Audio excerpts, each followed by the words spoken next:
I forgot my reading glasses at the coffee shop after meeting my daughter for lunch. A small mistake that would unravel everything I thought I knew about my family. My name is Thomas Brennan, and at 67 years old, I thought I'd seen enough of life to not be surprised anymore. I was wrong. It was a crisp October afternoon in Vancouver when Claire and I had met at Greenleaf Café, our usual spot near Stanley Park. She'd seemed distracted that day, checking her phone more than usual, but I'd chalked it up to work stress. Claire was a pharmaceutical sales rep, always busy, always on the go. We'd talked about her upcoming trip to Toronto, my recent doctor's appointment for my persistent headaches, the usual father-daughter conversation. Nothing seemed out of the ordinary. I didn't realize I'd left my glasses behind until I got home to my house in Kitsilano. They were my prescription readers, expensive ones, and I needed them for everything. So I drove back to the cafe, expecting a quick in-and-out retrieval. The cafe was nearly empty when I returned. It was that quiet period between lunch and dinner rush, just after 3 in the afternoon. I walked up to the counter, where a young barista named Maya was wiping down the espresso machine. I'd seen her there before. Always friendly, always efficient. "Excuse me, I think I left my glasses here about an hour ago." Brown frames. I was sitting at the corner table with my daughter. Maya's face went pale. She glanced toward the back of the cafe, then back at me, her hands gripping the counter edge. "Mr. Brennan, right? Your daughter mentioned your name." "That's right." She hesitated, then lowered her voice to barely above a whisper. "I need to show you something. Can you come with me to the office? And please, promise me you won't panic or do anything rash." My heart started beating faster. "What's wrong? Is it about my glasses?" "It's about your daughter. Just, please come with me." I followed Maya through the staff door into a small back office cluttered with inventory boxes and a desk with an old computer. She closed the door behind us and pulled out her phone with shaking hands. "I don't know how to say this, so I'm just going to show you. After you left, your daughter stayed. She made a phone call. I was cleaning the table next to yours when I heard her, and something about her tone made me, I'm sorry. I started recording. I know I shouldn't have, but something felt wrong." She pressed play on a video file. The image was shaky, taken from what must have been Maya's apron pocket level, showing the underside of a table and part of Claire's designer heels. But the audio was crystal clear. Claire's voice, my daughter's voice, the one that used to ask me to check for monsters under her bed, came through the speaker. "No, Mom, he doesn't suspect anything. The headaches are getting worse, just like we planned. He told me today his doctor wants to run more tests, but by the time they figure anything out, it'll be too late. Yes, I'm being careful with the dosage. A little bit in his coffee every morning, not enough to kill him quickly, just enough to look like natural cognitive decline." There was a pause. My legs felt weak. I grabbed the edge of the desk. Claire continued. "The neurologist will probably diagnose early-onset Alzheimer's or some kind of degenerative brain disease. No one tests for this particular compound. It's not even on the standard talk screens. I've been researching this for months, Mom. Trust me. Dad's will leaves everything split between us, but with power of attorney, we can start moving assets before he's completely gone. The house alone is worth $2 million. And then there's his retirement accounts, the investment properties." Another pause as she listened. "I know you're worried, but we're hemorrhaging money. Richard's business is failing. We're 3 months behind on our mortgage, and if we don't do something soon, we're going to lose everything. Dad's pension is just sitting there. He doesn't need all that money living alone. He's 67. He's had a good life. This is our only option." The video ended. I stared at Maya's phone screen, now black, seeing my own shocked reflection in the glass. "I'm so sorry," Maya whispered. "I've been agonizing over whether to show you this all afternoon, but I couldn't just let it go. My grandmother died last year, and if someone had been, I just couldn't. I couldn't speak. My mouth opened, but no words came out. My daughter, Claire, my little girl, who I'd raised alone after my wife Sarah died of cancer 12 years ago. The daughter I'd put through university, supported through her wedding, helped with the down payment on her first house. She was poisoning me. Mr. Brennan, are you okay? Should I call someone?" I held up a hand, trying to process. The headaches. I'd been having them for about 4 months now, worsening gradually. I'd thought it was stress, maybe high blood pressure. The dizziness, the occasional confusion, the way words sometimes slipped away from me mid-sentence. I'd joked with Claire about getting old, about my brain not being what it used to be. She'd laughed. She'd agreed. She'd suggested I see a neurologist, because she wanted them to diagnose me with something untreatable, something that would explain my decline until I was too far gone to matter. "Can you send me that video?" I heard myself ask, my voice coming from somewhere far away. "Already done. I sent it to your email, the one on your loyalty account here." I also backed it up in 3 places because I was afraid of, I don't know, I just wanted to make sure it couldn't disappear. Thank you, Maya. You may have saved my life. What are you going to do? Good question. What was I going to do? Call the police? Confront Claire? My mind was spinning, but underneath the shock, something cold and analytical was taking over. Maybe it was the 30 years I'd spent as a civil engineer, trained to solve problems systematically. Or maybe it was simple survival instinct. I need to think, I said. But Maya, please don't mention this to anyone. If she finds out someone knows, I don't know what she might do. Maya nodded vigorously. I won't say anything, I promise. Your glasses are behind the counter, by the way. I set them aside when I found them. I took my glasses and drove home in a daze. The familiar streets of Vancouver seemed strange, like I was seeing them through water. Every sip of coffee I'd had that morning suddenly felt sinister in my stomach. How long had this been going on? 4 months of headaches. Had she been poisoning me for 4 months? At home, I went straight to my computer and watched Maya's video again, then again. I listened to my daughter casually discuss my murder with my ex-wife, Patricia. We'd divorced 15 years ago, not because of any dramatic falling out, but because we'd simply grown apart after Sarah died. Patricia had remarried, moved to Toronto, and we'd maintained a cordial relationship for Claire's sake. Apparently, that cordiality masked something much darker. I thought about my morning routine. Claire had convinced me 6 months ago to let her stock my kitchen with food, saying she worried about my nutrition. She'd been bringing over groceries every week, including my favorite coffee beans. Colombian roast. She knew I loved them. I walked to my kitchen and looked at the bag of coffee sitting on the counter. Such an innocent thing. Such a deadly thing. I didn't drink any more coffee that day. Or the next. I poured the entire bag down the garbage disposal and watched it swirl away. But I couldn't just stop there. I needed to know what she was using, how she was doing it, and most importantly, I needed evidence that would hold up beyond a secretly recorded phone call. I also needed to understand why Patricia was involved. She'd received a generous settlement in our divorce, and she'd remarried a successful orthodontist. Why would she need my money badly enough to help murder me? The next morning, I called Claire. My hands were shaking as I held the phone, but I kept my voice steady. Hi, sweetheart. I hate to bother you, but I've run out of that coffee you brought last week. Any chance you could pick some up? I've really developed a taste for that specific brand. Of course, Dad. Her voice was warm, concerned. The voice of a loving daughter. I'm actually heading to your neighborhood this afternoon. I'll drop some by around 2. How are you feeling? Still getting those headaches? A bit better, actually. Maybe the doctor was right about needing more sleep. That's great, Dad. I'll see you at 2. I hung up and immediately called an old colleague, Derek Chen, who'd retired from engineering and gone into private investigation work. Some people golf in retirement. Derek surveilled cheating spouses. I'd always thought it was an odd choice, but now I was grateful for it. Derek, I need your help with something sensitive. Very sensitive. Can you come to my house this morning before noon and bring whatever equipment you'd use to test for, I don't know, contaminants in food? Tom? Jesus, you sound terrible. What's going on? I'll explain when you get here. Please, just trust me. Derek arrived at 11 with a kit that looked like something from a crime scene investigation show. When I showed him Maya's video, his jaw dropped. Your daughter? Tom, we need to call the police right now. With what evidence? A secretly recorded phone call that might not even be admissible. I need more. I need to catch her in the act, and I need to understand the full scope of this. She mentioned her mother is involved. I need to know who else knows, who else is complicit. Derek studied me for a long moment. You're handling this remarkably calmly for someone who just found out their daughter is trying to kill them. I'll fall apart later. Right now, I need to be smart. We set up hidden cameras in my kitchen, tiny things Derek assured me were undetectable.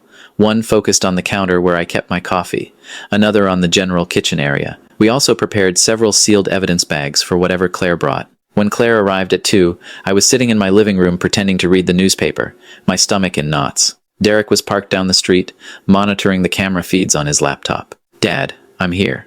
Claire's voice sang out from the kitchen. So normal, so cheerful. I walked in to find her unpacking groceries. There it was, a new bag of the same Colombian coffee. You're an angel, I said, hugging her. She felt thin in my arms, fragile. When had she gotten so thin? Had the stress of planning my murder been eating away at her too? It's no problem, Dad. I also brought some of those protein bars you like, and I baked banana muffins last night. I know they're your favorite. Banana muffins. Sarah used to make those. Claire had learned the recipe from her mother. The thought of those muffins, which I associated with love and comfort, being turned into poison delivery systems made my stomach turn. That's so thoughtful. Let me make us some tea. Actually, Dad, I can't stay. I have a client meeting in 40 minutes. But you enjoy the muffins, okay? There's a dozen there. You should eat at least one a day. Keep your strength up. One a day. A steady dose. After she left, I stood in my kitchen staring at the coffee and muffins like they were vipers. Derek came in through the back door. Got everything on camera. She definitely did something to the coffee. I saw her pull out a small vial. Couldn't see exactly what, but it's on video. Let's bag this stuff and get it tested. The testing took 3 days. 3 long days where I ate nothing that Claire had brought, where I pretended everything was fine in our daily text exchanges, where I lay awake at night wondering how I'd missed the signs that my daughter was capable of this. Derek called on the 3rd day. Tom, you need to sit down for this. Just tell me. The compound is called dimethylmethane. It's a nerve agent, agricultural grade, usually used in very diluted forms for pest control. In the concentration found in your coffee and those muffins, it's designed to cause progressive neurological damage. Symptoms mimic several degenerative brain diseases, headaches, confusion, memory loss, eventual complete cognitive breakdown. It's almost undetectable because by the time someone thinks to look for poisoning, the victim is too impaired to advocate for themselves, and the family usually accepts a diagnosis of dementia or Alzheimer's. I felt cold all over. How long before it would have killed me? At this dosage? You'd have been severely impaired within another 2 months, completely non-functional within 6.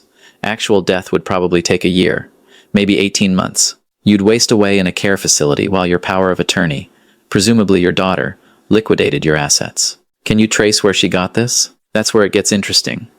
Dimethylmethane in this concentration isn't something you can just buy. It requires special licensing. But I found a sales record, Tom.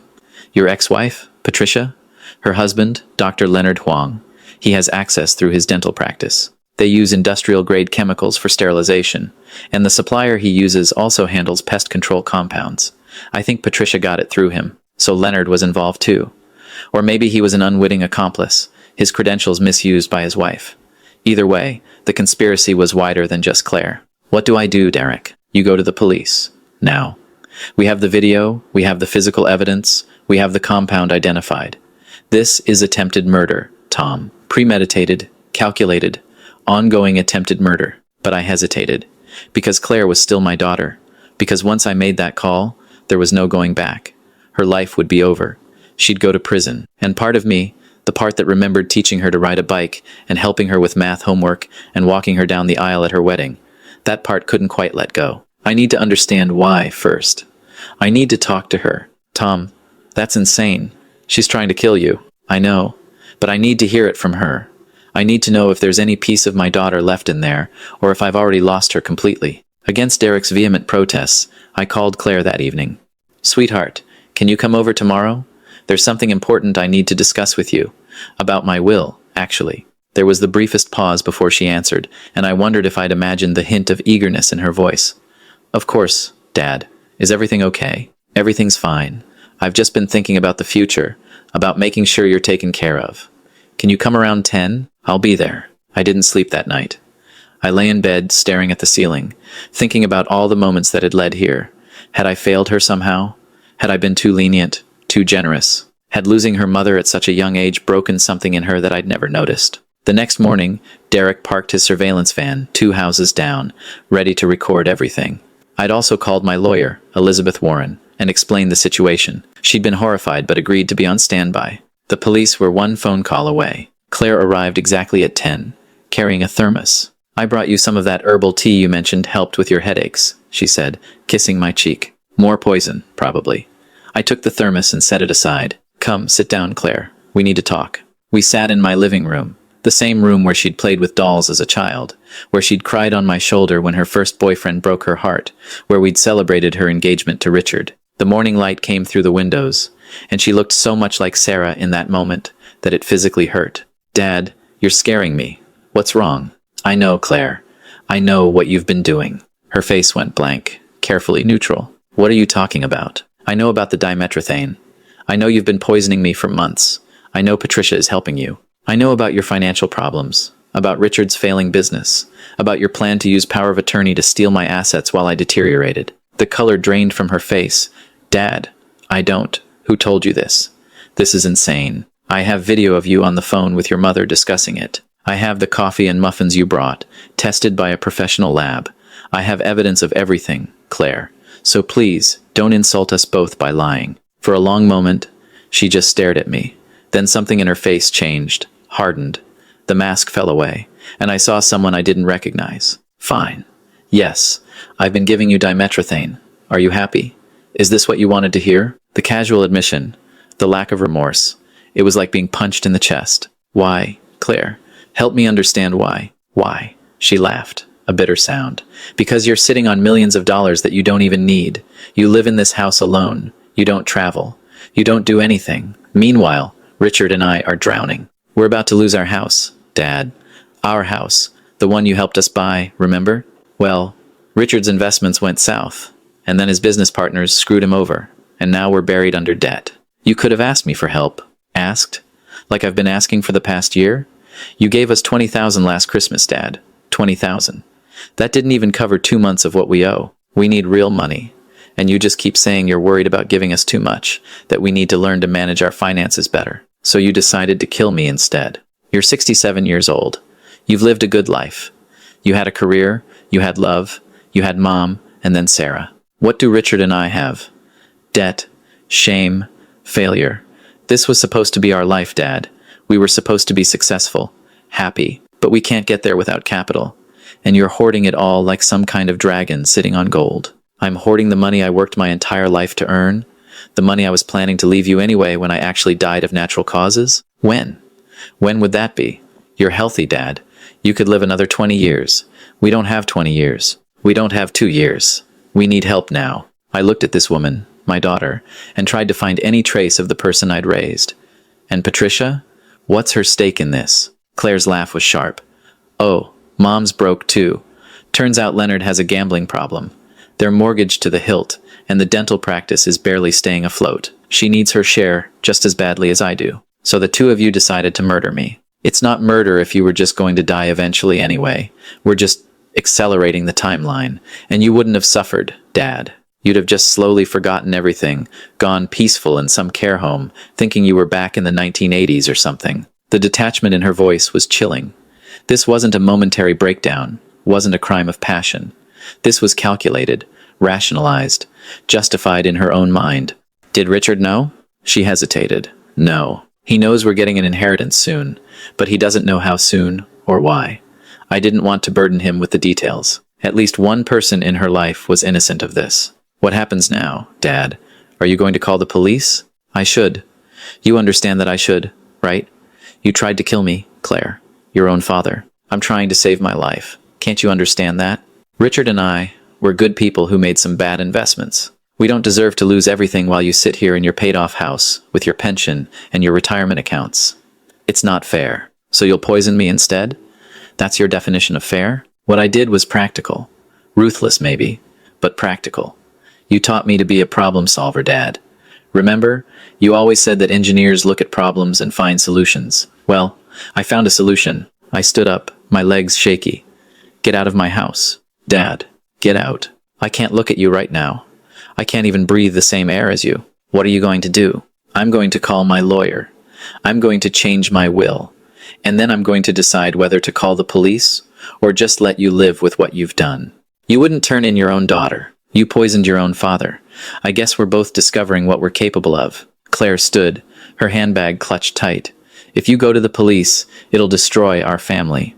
Everyone will know. Is that what you want? To humiliate us publicly? You destroyed our family the moment you put poison in my coffee. Everything after this is just consequences. She left without another word. I stood at the window and watched her drive away, this stranger who wore my daughter's face. Derek came in from the van. Got every word recorded. Tom, you need to call the police now. She's admitted to everything. I know, but I didn't call them. Not that day. Instead, I called my lawyer and changed my will. Everything I had, the house, the investments, the retirement accounts, all of it went to charity. The Vancouver Food Bank, the Cancer Society in memory of Sarah, scholarships for engineering students. Claire and Patricia would get nothing. Then I called Patricia in Toronto. Thomas, this is unexpected. I know what you and Claire have been doing. I know about the dimethylmethane. I have evidence, recordings, lab tests, everything. Silence on the other end. Then, quietly, Are you calling the police? That depends. I want to know if Leonard knows. No. God, no. He'd divorce me if he knew I'd used his credentials to obtain restricted chemicals. He has no idea. And you were willing to kill me for money? After everything we shared? After Sarah? Her voice cracked. I'm desperate, Thomas. Leonard's gambling debts. We're talking hundreds of thousands. There are dangerous people involved. I thought if I could just get my share of your estate, I could pay them off, save my marriage, save our lives. So you'd take mine instead. I'm sorry. I'm so sorry. But I was out of options. You had the option of not being a murderer. That was always an option, Patricia. I hung up. For days, I wrestled with what to do. The evidence sat in Derek's safe. The recordings backed up in multiple locations. One phone call, and both Claire and Patricia would be arrested. They'd go to prison. Their lives would be over. But they were still my daughter and my ex-wife, the mother of my first child.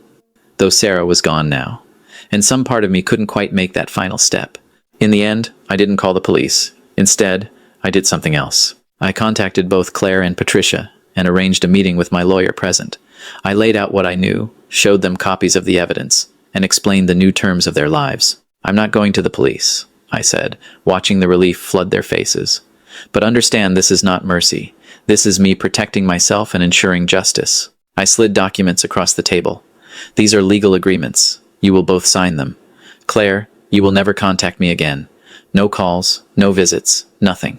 You are out of my life completely. Patricia, same terms. You'll both sign affidavits confessing to what you've done, which will be held by my lawyer in a sealed file. If anything happens to me, anything at all, even a genuine accident, those confessions go straight to the police, along with all the evidence. Dad, please. I'm not your father anymore. I'm the man you tried to murder. Sign the papers. They signed? Additionally, I've changed my will. Everything goes to charity. You get nothing. When I die, whether that's next year or in 20 years, you won't see a cent. You tried to steal my life for money, so the money is gone. Seems fitting. Claire's face was pale. We'll lose everything. Yes, you will. Maybe you'll learn what actually matters. Maybe you won't. I don't care anymore. Is there anything we can do to make this right? Patricia asked quietly. I looked at both of them, these two women I'd once loved in different ways. Now strangers I couldn't trust with a cup of coffee. No, there's nothing. You can live with what you've done. That's your punishment. Every day for the rest of your lives, you'll know you were willing to slowly poison someone who loved you. You'll know you valued money more than human life. And you'll know that when you actually needed help, instead of asking for it like decent people, you chose murder. Live with that. Let it eat at you the way that dimetrothane was supposed to eat at my brain. That was 6 months ago. I haven't heard from Claire since. Patricia sent one email, apologizing again, which I deleted without responding. Richard called once, confused about why his wife wouldn't speak to me. I told him to ask Claire, that it was between us. He sounded worried, and I felt bad for him. He was an innocent victim in his wife's scheme. The headache stopped within 2 weeks of me stopping the coffee and muffins. My thinking cleared. The occasional confusion faded. I was lucky. Another month or two, and the damage might have been permanent. I still go to Greenleaf Café every week. I always request Maya's section, and I tip her generously. She saved my life. This young barista who barely knew me, but cared enough to risk herself by recording that conversation and showing it to me. Sometimes I think about what would have happened if she'd minded her own business, if she'd thought it wasn't her place to interfere in family matters. I'd be in a memory care facility by now, or dead, while Claire and Patricia liquidated my life's work. The house is quiet these days. Quieter than before, because before I'd had the illusion of family, of my daughter's regular visits and care packages. Now I know what those visits really were, but I've made peace with it. I have friends, my engineering alumni group, my volunteer work at the food bank. Life goes on. Sometimes people ask me if I regret not sending them to prison. The answer is complicated. Part of me thinks they deserved it. Part of me knows that living with what they've done, with the loss of their inheritance and the knowledge of how far they fell morally, might be a worse punishment than a few years in jail. And part of me just didn't want to be the father who put his own daughter behind bars, even though she tried to kill me. I'm not sure which part is right. What I do know is this: money changes people. Desperation changes people. And sometimes the people we think we know best are capable of things we never imagined. Trust is a precious thing, easily shattered and impossible to rebuild. I loved my daughter more than my own life, and she was willing to take my life for money. If there's a lesson in all this, it's to pay attention. To the small signs, the inconsistencies, the moments when someone's words don't match their actions. To speak up when something feels wrong, like Maya did. To value life and relationships over money and possessions. To ask for help before desperation drives you to unforgivable choices. And maybe, most importantly, to understand that having wealth comes with responsibility, but also with risk. People you trust, people you love, they can see you differently when money is involved. Not always, but sometimes. And that sometimes is enough to be cautious. I'm 78 now, or I will be next month. I'm healthy, thanks to catching the poisoning when I did. I'll probably live another 10 or 15 years. And somewhere out there, Claire is living her life, dealing with her debts, knowing that the inheritance she murdered for is going to feed the homeless and fund cancer research instead. I hope she thinks about that every day. I hope it haunts her, not because I'm cruel, but because I hope it changes her. I hope she becomes someone who would never do that again, who values human life over money, who understands what she nearly destroyed. My daughter is lost to me. But maybe, just maybe, she can save herself from the person she became. As for me, I'm going to live my life on my own terms, for however many years I have left. I'm going to donate my time and eventually my money to causes that matter. I'm going to drink coffee without fear. And I'm going to remember that family is supposed to be built on love, not inheritance plans. But first, where in the world are you hearing this story? What's your experience with family and trust? Have you ever had someone you loved betray you in a way you never saw coming? Let me know in the comments. And remember to like and subscribe if you want to hear more stories about life's hard lessons. Because if my story teaches anything, it's that life can surprise you in the worst ways. But survival, real survival, isn't just about staying alive. It's about staying true to who you are, even when everyone around you has lost their way. Stay safe out there, trust carefully, and never, ever take anything for granted, especially the people who have access to your morning coffee.